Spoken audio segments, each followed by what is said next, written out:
I had my kapihan in Malate earlier on today, where I don't know, maybe I got myself into some trouble, but we'll see.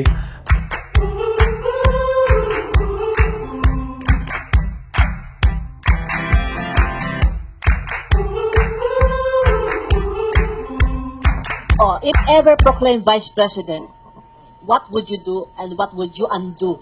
Well, what will I undo? Oh, yun na, nagawa na ng may predecessor mo. So wala kang planong i-undo. Wala namang nagawa, so what will you undo? Pet Malu! Pet Malu!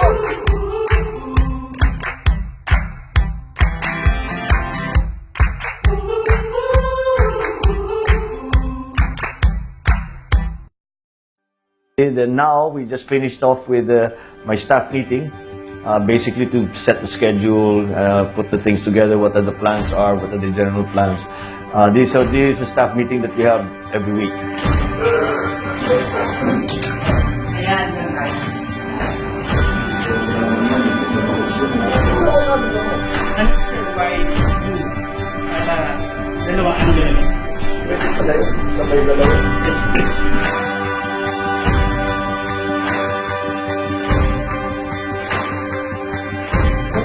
In Chinese.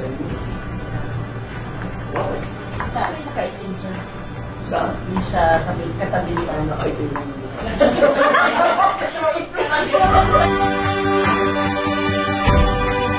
Finished a SOCMED meeting, trying to map out what we're going to do in the next couple of weeks, and then to see what the reactions are going to be from the statements that I made earlier this morning.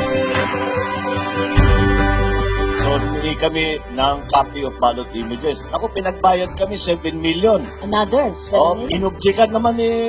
Inobjekan ng kabila. Sinabi nila, we should not have those ballot images. Inobjekan nila. Pero it was granted, so we paid 7 million para sa papel, para sa toner, para sa tao, etc. etc. Yung ginagawa na, yung pag-process nun, the camp of Leni Robredo, who had objected to the images, now humingi ng soft copy na hindi babayaran. And unfortunately, Justice Caguioa granted it. So, nasa kanyang kopya for free, I paid 7 million, hanggang ngayon wala pa sa akin.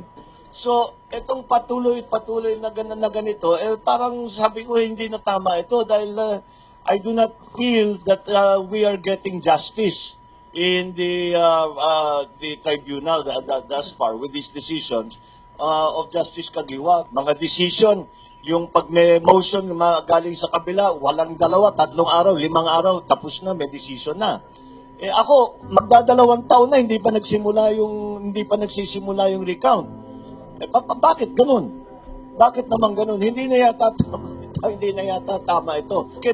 How can you say that it is correct for again an issue as fundamental, as basic as to the conduct of national elections at the presidential level? The questions are still up in the air, hindi pa naipapaliwanag, hindi pa na-decide, at magdadalawang taon na nga, at ganyan pa rin. Paano naman, anong mangyayari sa atin dito? Dahil ang tao hindi nakakasiguro kung sino ba talagang nanalo, kung yan ba talaga nung nakarang halalan. Ano ba talagang nangyari? Maliwanag ang plano kasi naririnig natin sa kabilang abogado, Mr. Marcos should run for the Senate. Sigurado na number 1 yan. Ganito, ganyan. This one will run for the Senate, I'm not running for the Senate in 2019. Magpapaliwanag ako na mabuti.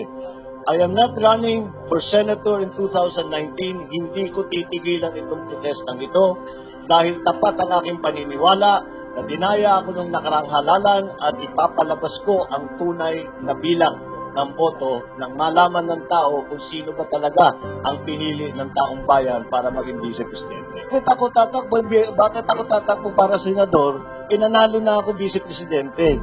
Oh, ngayon, ang trabaho ko lang ngayon, yung mga maproklama na para lumabas yung tamang resulta. What if President Duterte drops you, whether you like it or drops you at the 12-man Senate slate ng PBB Laban?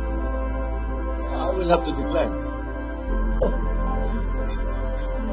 Why would you decline it? Because I'm determined to finish this protest.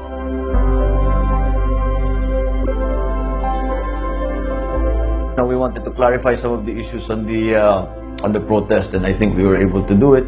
And of course, talk to some of the journalists for the new year.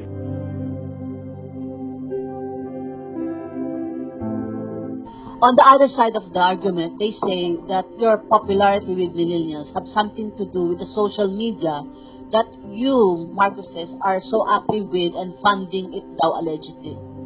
Social media has certainly become an important factor in our everyday life, never mind political. Everyday life, in every part of our life, in education, in commerce, in politics, in judicial, everything. Kasama na ang social media dyan. And of course, it is incumbent upon those of us in public life to disseminate our ideas, to disseminate our opinions. And social media is for me, the great leveler. Because the one thing that social media can do, that trad media cannot, is interact. And that is the critical element that is new. Yan ang Public, bago. That's why older politicians still cannot manage. I'm still learning. I've gotten a quantitative analysis on saying social media counts for X% of the votes. I think it will have to do with it will be connected to things like connectivity, to the demographics, because younger people are more active on social media. All of those things enter into And the mix. income. But and so of course, if there is another aspect, and traditional media has not been very kind to us either.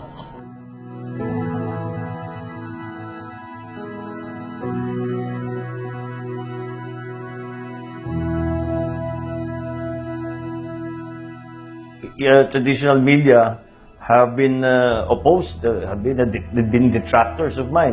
Kung ano sinusulat na hindi naman totoo at wala nang magandang sinabi. But yan ang kanilang political positioning. Wala tayong magagawa. Kaya nga, naging importante sa akin ang social media dahil wala akong malabas na storya na sa traditional media, sa malalaki, wala akong malabas na storya na kahit na basta medyo advantage sa akin o maganda yung sinabi ko, mawawala na lang yan. At imbis na kuminsan, kahit maganda yung sinabi ko, papalitan para to put it in a bad light. Ewan ko, kung ma-predict ko, sasabihin nila, kasi may nagtanong sa akin, if the President invites you to join the ticket, to run for the Senate, tatakbo ka ba? Sabi ko, hindi. Kasi desidido ako dito sa electoral protest ko. Ang ispinin dyan, tignan natin, ang ispinin dyan, sasabihin nila, ayoko sumama kay Dikong. Yun ang magiging spin dyan. I think that you will see that that's what's going to happen. Kasi ilalayo nila yung storya doon sa aking criticism kay Justice Kagiwa. So, yan yung anticipate. I could be wrong. Kuminsan tumatama ako, kuminsan hindi.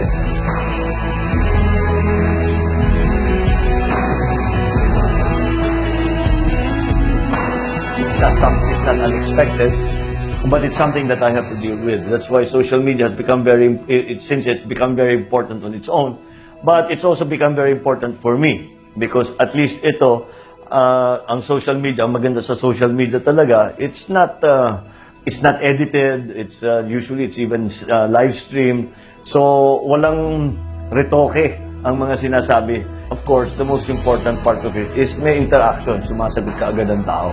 And I find that very, very useful in the very quick gauging of the people's opinion and to see what people think of the issues of the day. So, yun ang problema ko sa traditional media. So, marami namang nabigyan naman tayo ng ibang option. May social media, may internet, all the other ways to communicate with people direct.